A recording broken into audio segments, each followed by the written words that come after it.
看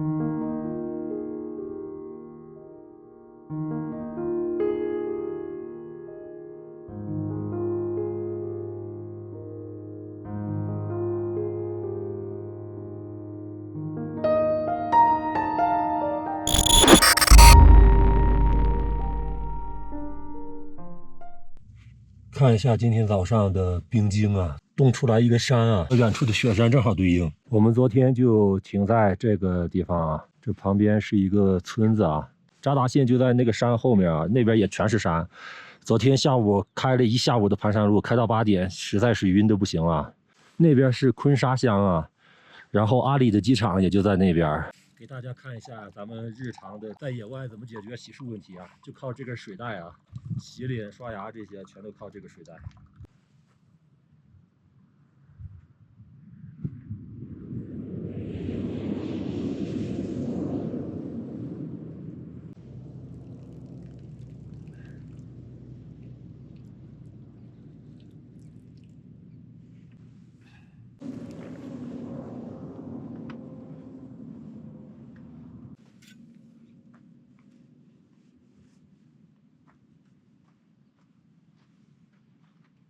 今天我们先到阿里中心释泉河镇，看有没有卖电热热水袋的。光靠电热毯，现在这个温度都已经有点不行了。释泉河离新疆已经很近了啊。今天我们到释泉河逛一下商场，继续往新疆方向走啊。有2个景点啊，一个是日土岩画，继续往前走有一个班公错啊，这是我们进新疆之前的应该是最后一个景点了。今天的行程基本上就是这样的啊。我们现在准备出发了，我把这个冰刮一刮。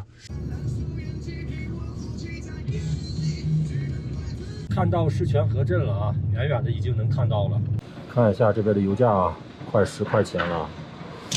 但是好在啊，西藏这边基本路都是很好走的，油耗就降下来了啊。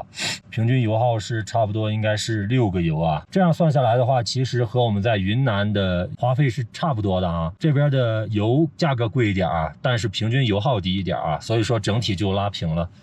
到达释泉河商城附近。本次导航结束。找了一个这个商场啊，进去瞅一瞅，进去5秒钟就出来了啊。问了一下老板，他们只有灌水的热水袋啊，没有充电的。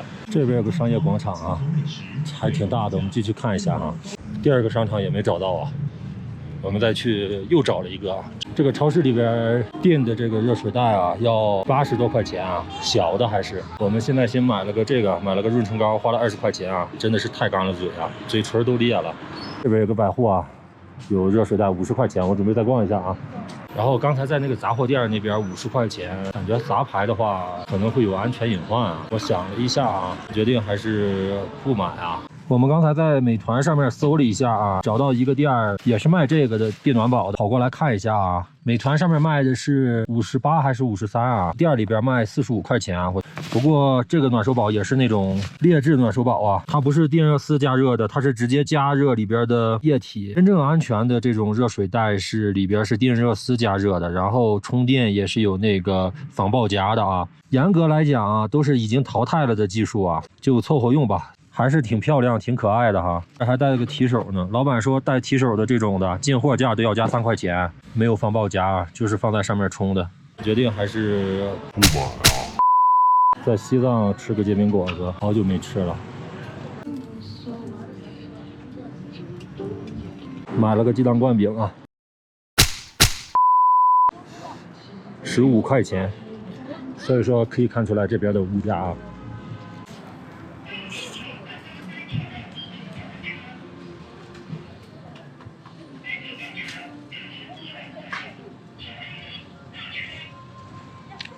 路过这边有个正新鸡排啊，好久没吃了，买一个吃一下。这也就能在西藏这边相对大一点的地方吃到啊。出发班公错，西藏的最后一个景点了。我们打卡一下这边的日土岩画啊。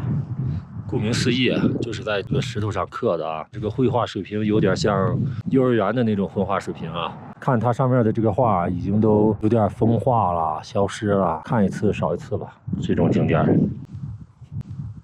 我们现在到了班公湖这边，打卡一下班公湖啊，这是我们在西藏的最后一个景点了啊。天气不太好啊。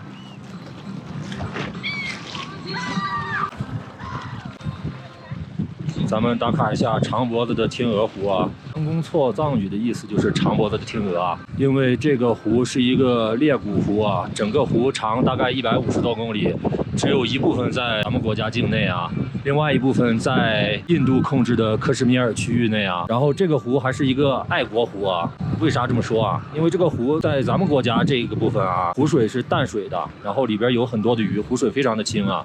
但是这个湖到了克什米尔那边啊，就变成了一个咸水湖啊，寸草不生啊，比较偏向于我国。这个湖还是有点爱国的啊。今天的太阳不太好啊，平时这个湖是非常清的，可以看清水底下的鱼啊。然后以前来过这边的人都说这边的鱼特别的多啊，就感觉随手一抓就能抓到鱼。远处雾蒙蒙的啊。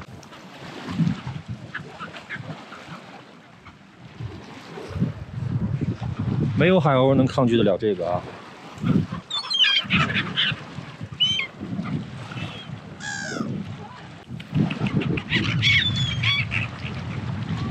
说实在的，这个喂这个的感觉啊，和喂鸡没啥区别啊。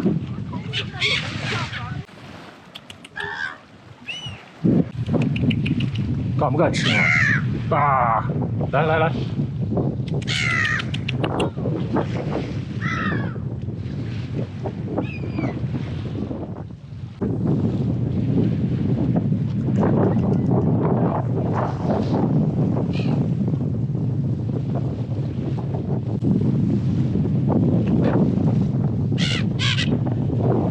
可以。